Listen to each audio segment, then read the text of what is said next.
शिवारूपा श्रीकण्ठार्ध शरीरिणी प्रभावती प्रभारूपा प्रसिद्धा परमेश्वरी मूल प्रकृति व्यक्ता व्यक्ता व्यक्त स्वरूपिणी व्यापिनी विविधाकारा विद्या विद्या स्वरूपिणी महाकामेश नयना कुमुदात्माद कौमुदी भक्तमाद परमोपेद भानुमत्पाद संगति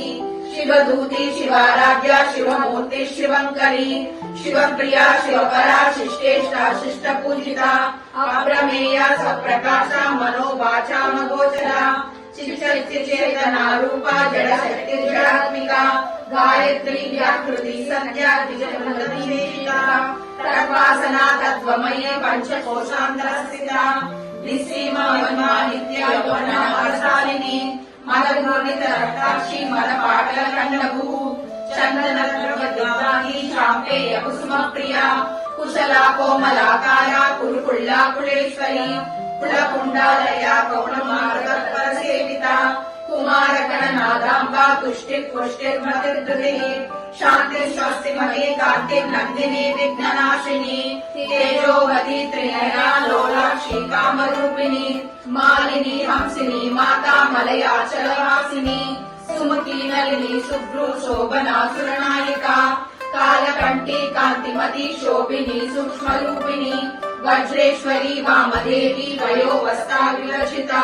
सिद्धेश्वरी सिद्धविद्या सिद्धमाता यशस्विनी विशुद्ध चक्र निलया रक्तवर्णा त्रिलोचना कण्ठामृगादि प्रहरणा वदनयुक्त समन्विता पायसान प्रियात्मस्था वशोपनयकरी अमृतादि महाशक्ति समृता डाकिनीश्वरी अनामताक्षलया श्यामा कामधन्वया दक्षोज्वला कामानाया वरदा वामनया वारुणी मदविह्वला विश्वाधिका वेद वेद्या विद्याचल निवासिनी विरात्री वेद जननी विष्णु माया विलासिनी क्षेत्र स्वरूप क्षेत्रक्षी क्षेत्र क्षेत्रज्ञ पालिनी श्रेय बुद्धि विमुक्ता क्षेत्र आल समर्शिता विजया विमला महाबुद्धिर् महासिद्धिर् महायोगेश्वरेश्वरी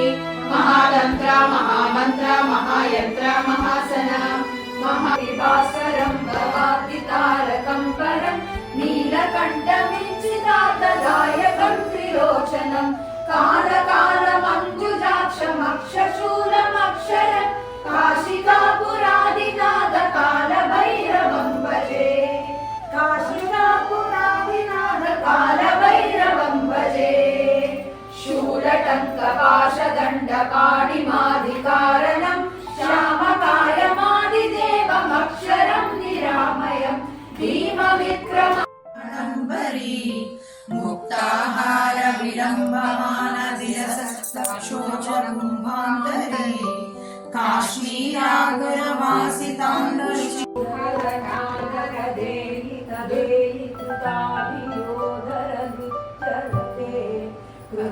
कृतकुकुरं कुकुदो गरुडादिकतां कुतूहालगं गानरते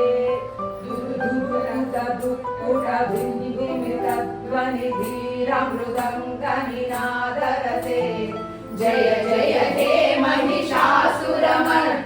रम्यकपर्दिनि शैलसुते जय जय जक्ष्य जये जय शब्दपरस्तुति तत्पर विश्वनुते जन जन धिन्निमि धिङ्कृतनूपुर सिञ्चित मोहित भूत प्रणमामि सदा शिवलिङ्गम् देवगणी प्रवराक्षितलिङ्गं कामदहन करुणाकरलिङ्गम् रावणदर्प विनाशनलिङ्गं तत्प्रणमामि सदा शिवलिङ्गम् श्रीवरी सर्गद्वारकवाटपाटनकरी